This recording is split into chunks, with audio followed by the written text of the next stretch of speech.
Mencía, a autora e protagonista desta historia, neta de Blanca de Rubiais, tiña unha finca cerca de Zanfoga, chamado Cortiñeiro. Estaba entre a última casa do pobo e un camiño coñecido como a Reboleira. Erache unha finca moi ben feitiña, non moi grande e boa de traballar. No Cortiñeiro tiña horto e pitas, que era unha afición da que gañaba uns poucos cartos. As pitas estaban ben mantidas, criadas con partido e berzas. Daban bos ovos que Mencía vendía na feira.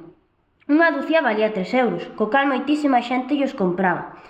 Ao día seguinte á feira, Mencía foi ver que puxeran as pitas, despois de coller unhas poucas patacas. Cando se achegou a ver o poñedeiro, viu un ovo de ouro. Mencía non se decatara diso, e colleuno igual. Unha vez colocados os ovos na cesta, foi para a casa. Puxos, incluíndo o de ouro, nunha oveira. Pasaron 2 días na neveira e, cando a abriu, viu que o ovo estaba aberto. Tiña dentro unha mestura de bechos de ouro noxentos. A rapaza, chea de noxo, colleu o ovo e foi ao Cortiñeiro, tiralo para así abonalo.